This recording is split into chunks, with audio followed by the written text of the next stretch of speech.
رسول اکرم صلی اللہ علیہ وسلم کی زندگی کے لمحات ذکر کیے جا رہے تھے۔ ان میں سے حضور کا جو آخری غزوہ اور جہاد تھا اس کا نام غزوہ تبوک تھا۔ اس غزوے میں آپ نے تمام صحابہ کو شرکت کی دعوت دی تھی۔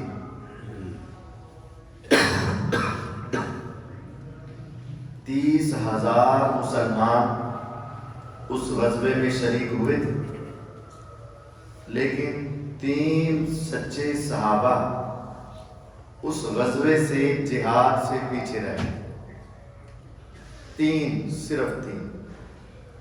ان کا ایک بڑا نصیحت آموز واقعہ ہے اور اس سے ہمارے لیے بہت زیادہ اصلاح کے مواقع اور اصلاح کی راہیں اس واقعہ سے ہمارے لیے نکلتی ہیں۔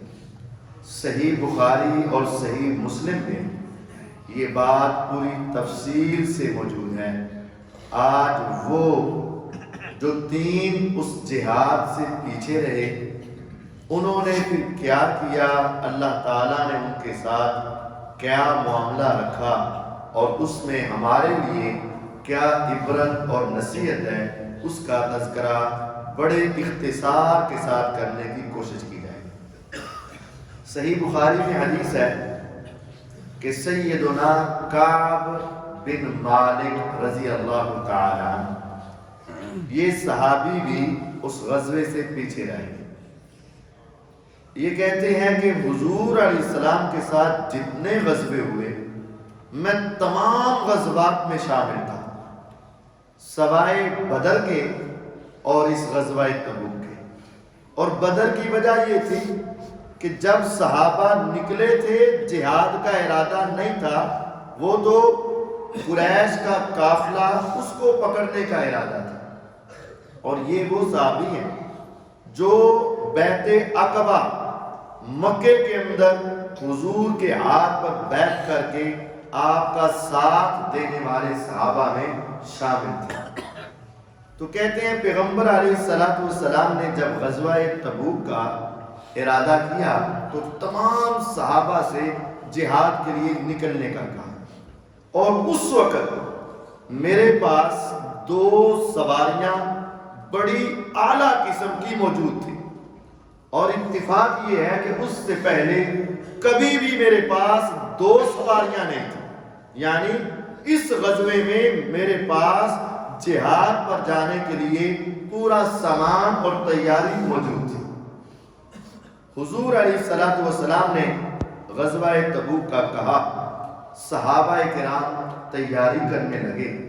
آپ پہلے جہاد کے لیے جاتے تو واضح الفاظ میں اس جگہ کا تعین نہیں کرتے تھے تاکہ دشمن چکنا نہ ہو جائے۔ اس موقع پر آپ نے سب صحابہ کو بتا دیا۔ کہتے ہیں ہر روز صحابہ صبح نکلتے، محنت مزدوری کرتے، کام کاج کرتے، پیسے کماتے اور ان پیسوں کو جمع کرتے اور اس سے تیر یا تلوار خریدنے کی کوشش کرتے۔ میں بھی ان کے ساتھ چلا جاتا، لیکن میں محنت مزدوری نہیں کرتا کیونکہ میرے پاس سامان بھی موجود تھا، سواری بھی موجود تھی۔ میں بھی رات کو واپس آ جاتا اسی طرح چل پھر کر، حتیٰ کہ ایک وقت آ گیا کہ پیغمبر علیہ السلام نے صحابہ سے کہا کہ چلو نکلو، اور جہاد کے لیے نکل گئے۔ میرے پاس چونکہ تیز ترین سواریاں تھیں، میں نے کہا کہ یہ نکل جائیں، 30,000 کا قافلہ ہے، تو میں ان کے پیچھے صبح نکلوں گا اور ان کے ساتھ جا ملوں گا۔ اور حدیث کے لفظ ہیں لیتنی کنت خرجت، کاش کہ میں اسی وقت صحابہ کے ساتھ چلا جاتا، میں تاخیر نہ کرتا۔ میں نے سوچا میرے پاس سواریاں ہیں، صبح چلا جاؤں گا، یہ تو پیدل بھی جانے والے ہیں اور 2 3 ایک سواری پر بیٹھ کر جانے والے، قافلے نے آہستہ آہستہ جانا ہے، تو میں صبح پہنچ جاؤں گا۔ اور وہ کہہ رہے ہیں کاش کہ میں اسی وقت چلا جاتا۔ جب نیکی کا موقع ملے نا تو کر لیں گے، دیکھی جائے گی، کوئی نہیں۔ یہ سستی انسان کو بہت دور تک لے جاتی ہے۔ تو کہتے ہیں وہ سستی میرے اندر آئی، میں نے کہا کہ میں صبح چلا جاؤں۔ جب صبح ہوئی تو میں پھر اپنے کسی کام میں چلا گیا اور میں نے کہا کوئی بات نہیں، میں کل صبح چلا جاؤں گا اور ان کے ساتھ جا کر ضرور مل جاؤں گا۔ اور وہ پورا دن بھی میں نے ضائع کر دیا، اور جب اگلے دن میں نکلا تو مجھے پتا چلا کہ قافلہ بہت دور نکل چکا۔ اور پھر جب میں مدینے کی گلیوں میں نکلتا فَلَمْ يَرَحْنِي إِلَّا رَجُلًا مَخْمُوسًا عَلَيْهِ مِنَ النِّفَاقِ، تو پورے مدینے میں مجھے صرف وہ آدمی نظر آتے جو پکے منافق تھے، یا صرف وہ نظر آتے جن کے اندر کوئی بیماری کا عذر تھا، نبینے یا ٹانگوں سے معذور تھے۔ اس کے علاوہ مجھے کوئی سچا مسلمان مدینے میں نظر نہیں آتا۔ اب میں ان کو دیکھ کر بہت زیادہ پریشان ہوا۔ پیغمبر علیہ السلام کے ساتھ اتنے افراد تھے کہ ان کو میرا پتہ ہی نہیں چلا، حتیٰ کہ آپ تبوک کے میدان میں پہنچ گئے، اور وہاں جا کر آپ نے پوچھا، میرے ساتھیوں نے بعد میں مجھے بتایا کہ حضور علیہ السلام نے وہاں جا کر پوچھا کہ کعب کدھر ہے؟ تو ایک صحابی نے کہہ دیا، حضور پھل پک چکے تھے نا، اور آج کل اس کے پاس پیسہ تھا نا، وہ اس پیسے کی وجہ سے پیچھے رہ گیا۔ تو معاذ ابن جبل رضی اللہ تعالیٰ کہتے ہیں، تم غلط کہہ رہے ہو، اللہ کی قسم اس کے دل میں اللہ اور اس کے رسول کی محبت تھی، وہ کسی وجہ سے پیچھے رہا۔ غور کریں، مسلمان کی عزت کا دفاع بھی کرنا چاہیے۔ ہمارے سامنے کوئی کسی کی غیبت کرے اور برائی بیان کرے نا، ہنسی کہنے ہاں ہاں این جی، نہیں، اگر آپ اسے اچھا جانتے ہیں، یقین جانیے ایک مسلمان کی عزت کا دفاع اتنا عظیم عمل ہے۔ میرے پیغمبر علیہ السلام نے کہا، اگر کوئی مسلمان کسی دوسرے مسلمان کے بارے میں غلط کمنٹ کرتا ہے اور تمہیں پتا ہے کہ اس کے اندر یہ برائی نہیں، تم اس کو روک دو، آج تم اس کی عزت کا دفاع کرو، روز قیامت اللہ تمہیں جہنم سے آزاد کر دے گا۔ تو معاذ ابن جبل رضی اللہ تعالیٰ نے کہا کہ نہیں، وہ اللہ اس کے رسول سے محبت کرتے۔ حضور علیہ السلام خاموش ہو گئے۔ کہتے ہیں پھر دور سے ایک شخص سفید لباس پہنتا ہوا تیز رفتاری سواری پر آتا ہوا نظر آیا۔ تو پیغمبر علیہ السلام کہتے ہیں، اللہ کرے یہ میرا صحابی ابو خیثمہ ہو، جس نے 2 بکیں بھر کے کھجوروں کو حضور کے سامنے اس غزوے میں پیش کیا تھا اور منافقوں نے تانے دیے تھے، کاش یہ میرا ابو خیثمہ ہو۔ اتنی ہی دیر میں تیز رفتار گھوڑا آپ کے پاس پہنچا اور وہ ابو خیثمہ رضی اللہ تعالیٰ عنہ ہی تھے۔ پیغمبر علیہ السلام وہاں جہاد کرتے رہے۔ کعب کہتے ہیں کہ جب مجھے یہ بات پہنچی کہ حضور اب واپس آ رہے ہیں، تو میرے دل میں ہر قسم کے بڑے بڑے بہانے اور بڑے بڑے عذر آنے شروع ہوئے۔ میں بڑے اختصار سے سنانا چاہتا ہوں۔ کہتے ہیں میرے دل میں ایسے ایسے بہانے آئے کہ میں نے کہا کہ میں حضور آئیں گے یہ بہانہ لگاؤں گا اور میں بچ جاؤں گا، اور حضور علیہ السلام میرے اوپر ناراض نہیں ہوں گے۔ لیکن جب پیغمبر علیہ السلام مدینہ میں پہنچے تو میں نے دل میں سوچا، دنیا کے الفاظ ہیں، دنیا کے ہر انسان کو میں دھوکہ دے سکتا ہوں، اپنی زبان کی تیز تراری سے اس کو قائل کر سکتا ہوں، لیکن محمد صلی اللہ علیہ وسلم کے سامنے بیٹھ کر میں ایسا نہیں کر سکتا۔ کیوں؟ اگر میں نے ایسا کیا تو آسمان والا اس کو وحی بھیج کر میرے بارے میں بتا دے گا۔ میں نے سوچا کہ میں نے حضور علیہ السلام سے غلط بات نہیں کرنی۔ میں نبی علیہ السلام کے پاس پہنچا۔ آقا جب سفر سے آتے تو سب سے پہلے مسجد میں آتے، آپ مسجد میں پہنچے تو وہ سارے منافق جو جہاد سے پیچھے رہے تھے وہ آئے اور انہوں نے آ کر آپ کے سامنے اپنے اپنے بہانے پیش کیے۔ میرے نبی علیہ الصلوۃ والسلام بہانے سن کر کہتے ٹھیک ہے ٹھیک ہے چلیے. کہا تمہارا معاملہ اللہ کے ساتھ.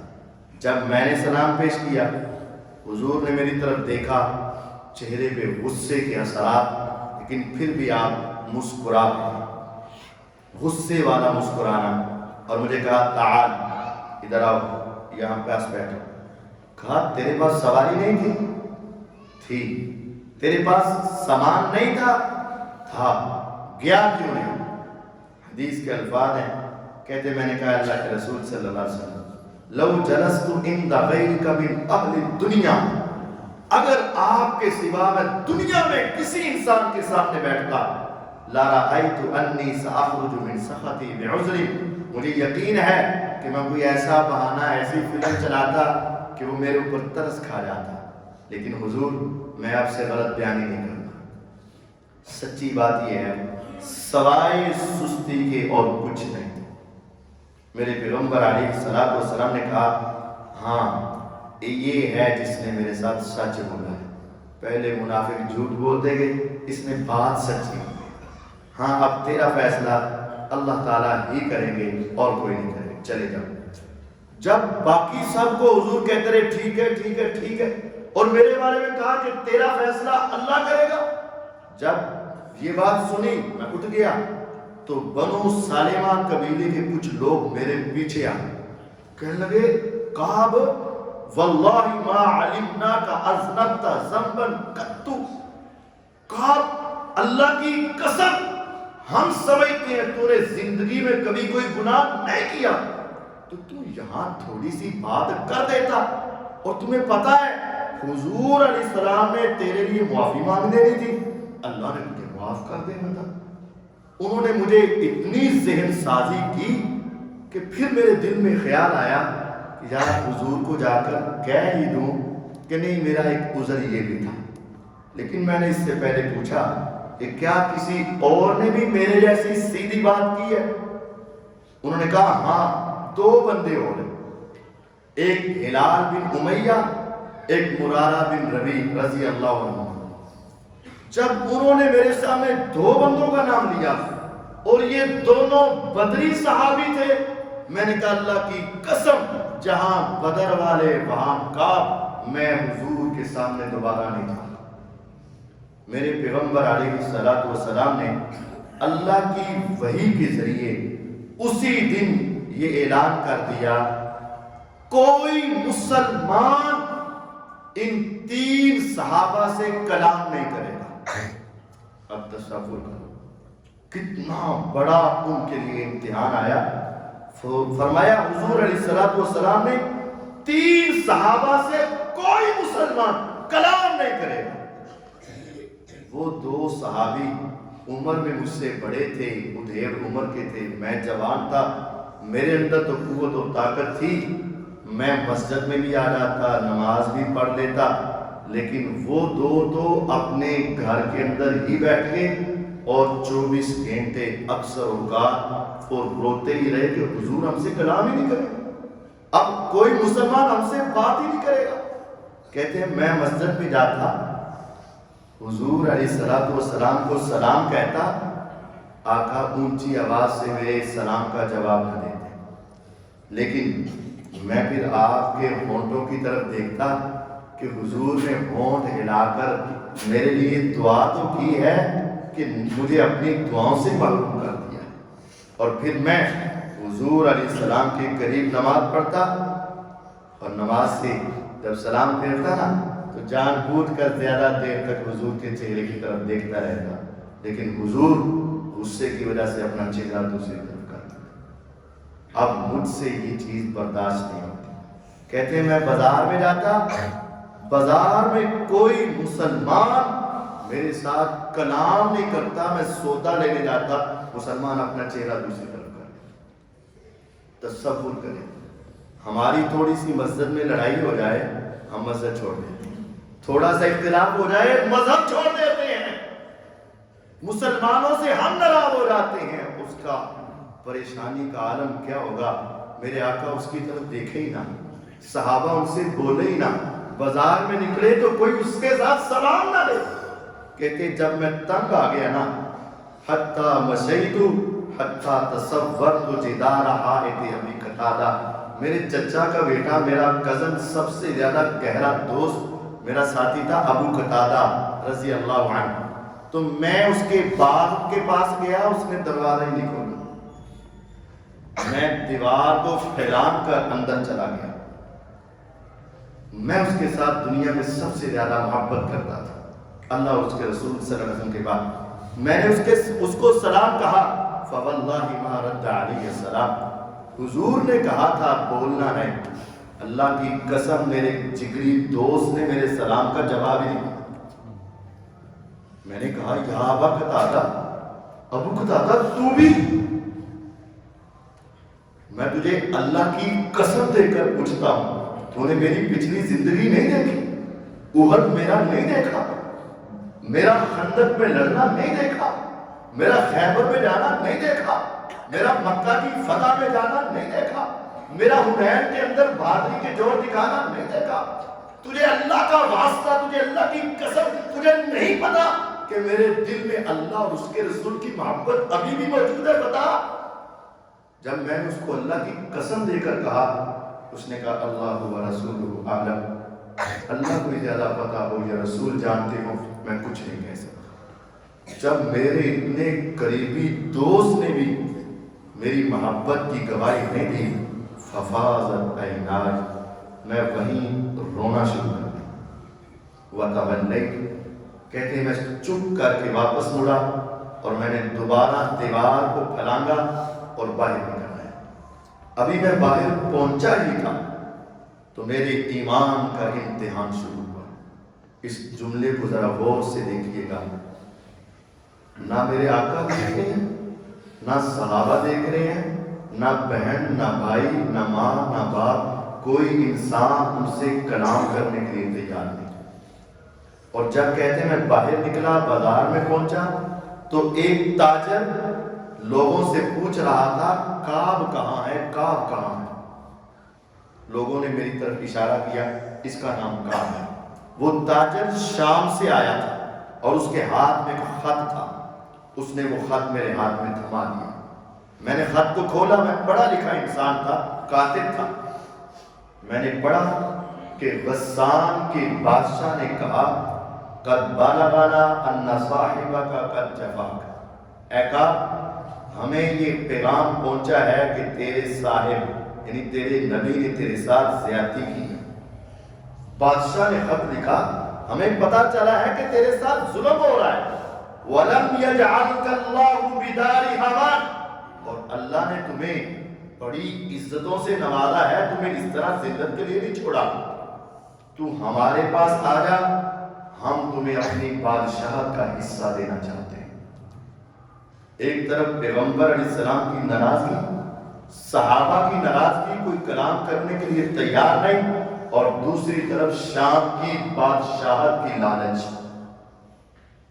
ہم تو گرین کارڈ لینے کے لیے ایمان کے سودے کر دیتے ہیں، غیر مسلم ملکوں میں جانے کے لیے اپنے ایمان کا بیڑا غرق کر بیٹھتے ہیں اور وہاں وعدہ کرتے ہیں کہ جو تم کہوگے سو ہم ماننے کے لیے تیار، صرف یہاں کی نیشنلٹی لے لو۔ کعب کے ایمان کا اندازہ لگاؤ، صحابہ ناراض، آقا ناراض، دیکھنے کے لیے تیار نہیں، بولنے کے لیے تیار نہیں، ان کے ساتھ سیدھے منہ سے کوئی بات نہیں کرتا، اور بادشاہت کا لالچ، خط بادشاہ بھیج رہا ہے۔ کہتے میں نے کہا یا رب مجھے اور کتنا آزمائے گا۔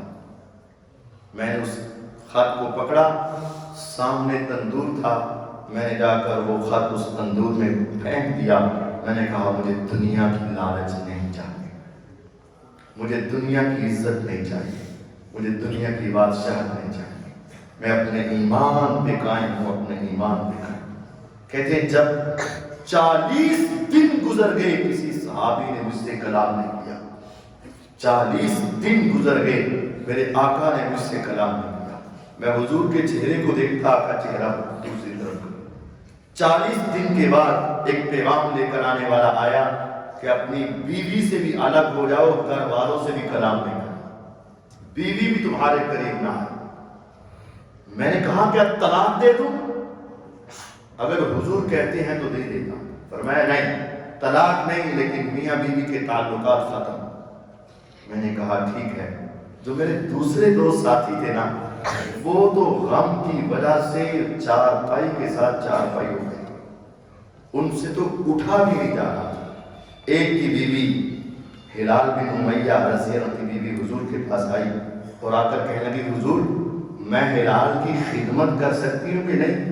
ان سے تو اب اٹھا بھی نہیں جا رہا، اور 40 دن سے ایک دن بھی ان کے آنسو نہیں رکے کہ حضور ہم سے بولیں گے نہیں، حضور ہم سے کلام نہیں کریں گے، حضور ہماری طرف دیکھیں گے بھی نہیں، حضور ہم سے راضی نہیں ہوں گے۔ 40 دن سے اس کے آنسو نہیں رکے اور وہ اٹھ بیٹھ نہیں سکتا کہ ہاں میں اس کی خدمت کر دوں۔ فرمایا ہاں تم اس کی خدمت کر سکتی ہو، لیکن میاں بیوی کے تعلقات ختم۔ کہتے ہیں اسی طریقے سے میری اگلے 10 دن جب گزرے، کل 50 دن ہوئے نا، تو میں فجر کی نماز اپنی چھت کے اوپر بھی نماز پڑھ رہا تھا۔ لیٹ ہو گئے ہوں گے یہ کوئی وجہ، تو نماز کے بعد میرے آقا نے صحابہ میں اعلان کیا صحابہ آج 50 دن پورے ہوئے، ہمارے تبوک میں جانے وہاں رہنے واپس آنے میں 50 دن لگے تھے، یہ نہیں جا سکے، ان کی یہ صدا 50 دن تک قائم رہی۔ آج رات اللہ کی وحی آئی ہے کہ اللہ نے ان 3 صحابہ کے سچ کی وجہ سے ان کی توبہ کو قبول کر لیا، اللہ نے ان کو معاف کر۔ صحابہ اتنے خوش ہوئے، اتنے خوش ہوئے، دل کے اندر جذبات تھے، محبت کے، پیار کے، جی چاہتا تھا ہم ہلال سے باتیں کریں، بدری صحابہ کے ساتھ محبت کریں، کعب کے ساتھ محبت کریں، لیکن میرے آقا نے کہا نہیں بولنا، کہا نہیں بولنا۔ جب آقا نے کہا، صحابہ کہتے ہیں ایک آدمی پیدل دوڑ پڑا مجھے خوشخبری دینے کے لیے، دوسرا اپنے گھوڑے پر چڑھ کے دوڑ پڑا میرے گھر کی طرف، اور تیسرا سارا پہاڑ پر چڑھ کے اس نے زور سے آواز لگائی ابشر یا کعب قد تاب اللہ علیک، کعب خوش ہو جاؤ، آج رات اللہ نے تمہاری توبہ قبول کر لی ہے۔ کہتے اس کی آواز سب سے پہلے پہنچ گئی، گھوڑے والا بعد میں پہنچا، پیدل اس کے بعد میں، دوسرے صحابہ ان کے بعد میں، لیکن آواز مجھے سب سے پہلے پہنچی۔ جب آواز میرے کانوں سے ٹکرائی فخررت ساجدا، میں نے فوراً اللہ کے سامنے سر سجدے میں رکھ دیا۔ ہماری آزمائش 2 دن کی ہو، 3 دن کی ہو، ہم اللہ سے ناراض ہو جاتے ہیں۔ ہماری آزمائش 4-6 دن کی ہو جائے، ہم رب سے ناراض ہو جاتے ہیں، دین سے ناراض ہو جاتے ہیں۔ 50 دن کی آزمائش، اور اتنی سخت آزمائش، قرآن کہتا ہے وَذَاقَتْ عَلَيْهِمُ الْأَرْضُ بِمَا رَحُبَتْ، یہ زمین کھلی تو بڑی تھی لیکن ان کے لیے قبر کا سامان بن چکی تھی، تنگ ہو گئی تھی، ان کو زندہ رہنا مشکل ہو چکا تھا۔ آج تمہیں 4 آدمی نہ بلائیں تو دل گھٹتا ہے، کوئی بھی نہ بلائے اور 40 دن گزر جائیں، اور 10 دن پھر بیوی بچے بھی بلانا چھوڑ دیں۔ 50 دن کے بعد میں نے اللہ کے سامنے سر سجدے میں رکھا، جب وہ آدمی جس نے مجھے آواز دے کر خوشخبری دی تھی، وہ آواز دے کر پھر میرے پاس آ گیا، جب میں نے اسے دیکھا، کہتے ہیں یقین جانیے میرے پاس اس ایک لباس کے علاوہ کوئی لباس نہیں تھا۔ تمہارے پاس کون ہے جس کے پاس صرف ایک جوڑا ہو جو زیب تن ہے؟ ہر ایک کے گھر میں 4-4 6-6 8-8 10-10 جوڑے ہیں، لیکن پھر بھی زبان اس کی شکایتیں۔ صحابی کعب کہتے ہیں اللہ کی قسم میرے پاس لباس اور سوٹ صرف وہی تھا جو میں نے پہنا ہوا تھا، اس کے علاوہ میرے پاس کپڑے نہیں تھے، لیکن اس نے آواز دے کر مجھے جو خوش کیا، میں نے ایک صحابی سے کہا مجھے ادھار کپڑے دینا، اس نے مجھے ادھار کپڑے دیے، میں نے خوشی میں آ کر وہ اپنا لباس اتار کر اس آدمی کو تحفے میں عطا کیا۔ میں نے کہا تو نے سب سے پہلے آواز دے کر مجھے خوش کیا تھا۔ وہ سارے صحابہ مجھے ملے، پھر میں پیغمبر علیہ الصلوۃ والسلام کی طرف مسجد نبوی کی طرف گیا۔ جب میں وہاں پہنچا تو راستے میں فوج در فوج لوگ مجھے ملتے گئے، سارے مبارکباد دیتے گئے، مسجد میں پہنچا تو صحابہ آپ کے ارد گرد جمع تھے، سارے انصاری جمع تھے۔ مجھے دیکھ کر ان مہاجرین میں صرف ایک آدمی کھڑا ہوا، کعب انصاری تھے رضی اللہ عنہ، اور مہاجرین میں ایک آدمی کھڑا ہوا جس کا نام طلحہ بن عبید اللہ رضی اللہ تعالیٰ عنہ تھا۔ وہ مجھے دیکھ کر دوڑ پڑے اور آ کر میرے گلے لگ گئے۔ آنکھوں سے میرے بھی آنسو تھے، ان کے بھی خوشی کے آنسو تھے۔ حضرت کعب کہتے اللہ کی قسم میں زندگی بھر اس طلحہ کا دوڑ کر آنا اور سینے سے لگانا مجھے کبھی بھولا نہیں۔ جو دکھوں میں کام آتے ہیں وہ کبھی بھولتے نہیں، جو مشکلات میں کام آتے ہیں وہ کبھی بھولتے نہیں۔ طلحہ رضی اللہ عنہ مجھے ملے، پھر میں حضور علیہ الصلوۃ والسلام کے پاس آیا۔ پھر حضور علیہ الصلوۃ والسلام کا چہرہ چمک رہا تھا، خوشی کے ساتھ آپ کا چہرہ چمک رہا تھا، ایسے لگ رہا تھا جیسے چاند آپ کے چہرے کے ساتھ چمٹ گیا، بہت خوبصورت آپ کا چہرہ۔ پیغمبر علیہ الصلوۃ والسلام کے پاس آیا تو میرے آقا نے ایک جملہ کہا، ابشر بخیر یوم مر علیک منذ ولدتک امک، کہا جب سے تیری والدہ نے تجھے جنم دیا ہے تب سے لے کر آج تک تیری زندگی کا بہترین دن، سب سے افضل دن آج ہے جب آسمان والے نے کہہ دیا کہ کہہ دو کہ میں کعب پر راضی ہو چکا ہوں۔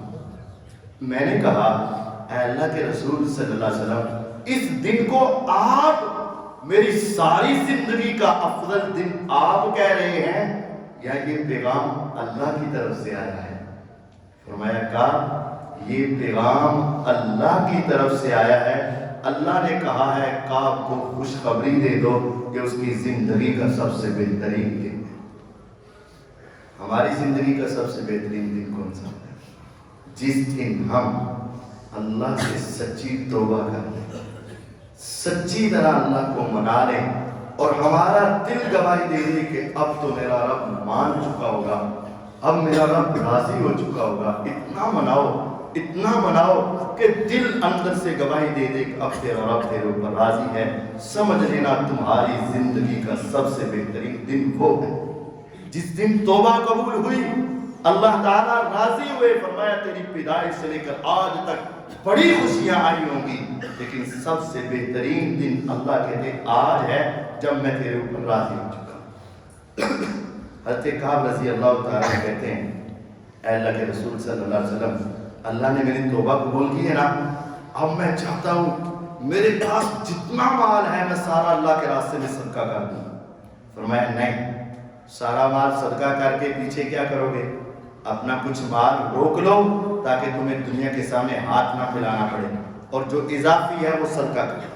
میں نے کہا حضور علیہ السلام خیبر کے علاوہ میری ہر جائیداد اللہ کے راستے میں صدقہ ہو چکی، اور ہاں میں آپ سے ایک وعدہ کرتا ہوں، اللہ تعالیٰ نے مجھے سچ بولنے کی وجہ سے یہ خوشی عطا کی ہے۔ میں نے زندگی میں پہلے بھی جھوٹ نہیں بولا، لیکن آج کے بعد میں آپ سے وعدہ کرتا ہوں کہ زندگی میں آئندہ بھی کبھی جھوٹ نہیں بولوں گا۔ انی لا احدث الا صدقا ما بقیت، آئندہ کبھی جھوٹ نہیں بولوں گا۔ کہتے میں نے حضور سے وعدہ کیا کہ سچ بولوں، اور کہتے ہیں یقین جانیے پھر اللہ تعالیٰ نے مجھے بہت آزمایا، بڑی بڑی جگہوں پر جھوٹ بولنے کے مواقع آئے، لیکن واللہ ما عمدت کذبۃ منذ قلت ذلک لرسول اللہ صلی اللہ علیہ وسلم الی یوم ھذا۔ اپنے شاگردوں کو کہتے اللہ کی قسم آج کے دن تک، اس وقت سے لے کر آج تک میں نے کبھی بھی جھوٹ بولنے کا ارادہ نہیں کیا، اور امید ہے کہ میرا رب مجھے آئندہ بھی اس جھوٹ سے بچا کر رکھے گا۔ اور پھر کہتے ہیں اللہ تعالیٰ نے جو ہمارے بارے میں آیات نازل کی نا، پھر وہ پڑھ کر سناتے ہیں کہ ہمارے بارے میں اللہ تعالیٰ نے کیا تبصرہ کیا، اور جنہوں نے جھوٹ بولے تھے ان کے بارے میں کیا تبصرہ کیا۔ ہمارے بارے میں اللہ تعالیٰ کہتے ہیں لَقَدْ تَابَ اللَّهُ عَلَى النَّبِيِّ، اللہ نے توبہ قبول کر لی، اللہ نے اپنا رحم فضل کیا نبی علیہ السلام پر، والمہاجرین اور مہاجرین پر، والانصار اور انصار پر الذین اتبعوہ فی ساعۃ العسرہ، جنہوں نے تنگی کے وقت میں حضور کا ساتھ دیا۔ چلتے چلتے فرمایا وعلی الثلاثۃ الذین خلفوا، اور ان تین پر بھی اللہ نے توبہ قبول کر کے رحمت فرمائی جن کا معاملہ پیچھے چھوڑا گیا تھا۔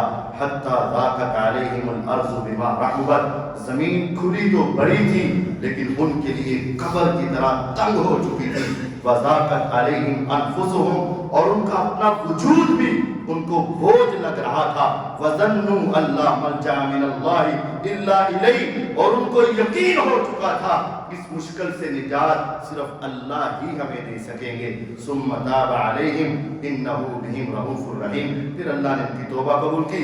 اللہ تعالیٰ تو رؤوف الرحیم ہے۔ پھر اللہ تعالیٰ نے فرمایا یا ایھا الذین آمنوا اتقوا اللہ وکونوا مع الصادقین، اے ایمان والو اللہ سے ڈرو، اور جس طرح انہوں نے سچ بولا ہے ساری زندگی تم بھی ان کی طرح سچے بن کے رہنا۔ اللہ کو یہ سچے بڑے پسند ہیں۔ اللہ نے ان کے تذکرے اور ان کی سچائی کے تذکرے اللہ نے رہتی دنیا تک لوگوں کو دکھا دیے۔ اور جنہوں نے جھوٹ بولا تھا، منافق، بہانے باز، آ کر جھوٹ بولنے والے، ان کے لیے اللہ تعالیٰ نے کہا سیحلفون باللہ لکم اذا انقلبتم الیہم، اے پیغمبر علیہ السلام جب آپ واپس جاؤ گے نا تو منافق قسمیں اٹھا اٹھا کر بہانے بتائیں گے، لتعرضوا عنہم، تاکہ آپ ان کو کچھ نہ کہو، فاعرضوا عنہم، ہاں آپ ان کو کچھ نہ کہنا۔ کیوں؟ انہم رجس، وہ تو منافق ہیں ہی گند، گندے، ومأواہم جہنم، ان کا ٹھکانہ جہنم ہے، جزاء بما كانوا یکسبون، یہ ان کی کرتوتوں کی سزا ہوگی۔ یحلفون لکم لترضوا عنہم، وہ قسمیں اٹھا اٹھا کے بہانے بنا کر آپ کو تو راضی کرنے کی کوشش کریں گے، لیکن یاد رکھنا فإن ترضوا عنہم، اگر آپ ان کے بہانے سن کر راضی بھی ہو گئے، فإن اللہ لا یرضى عن القوم الفاسقین، اللہ اس فاسق قوم سے کبھی راضی نہیں ہوگا۔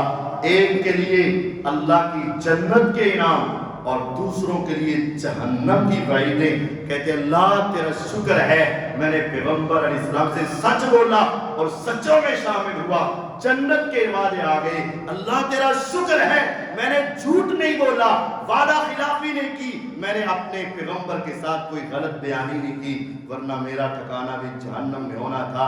یہاں سے یہ بات ہمیں سمجھ آتی ہے زندگی میں کچھ بھی ہو جائے کبھی جھوٹ نہ بولنا، سچ بولنا، سچ کا انجام بالآخر اچھا ہوگا۔ کچھ بھی ہو جائے اپنے ایمان کا سودا نہ کرنا۔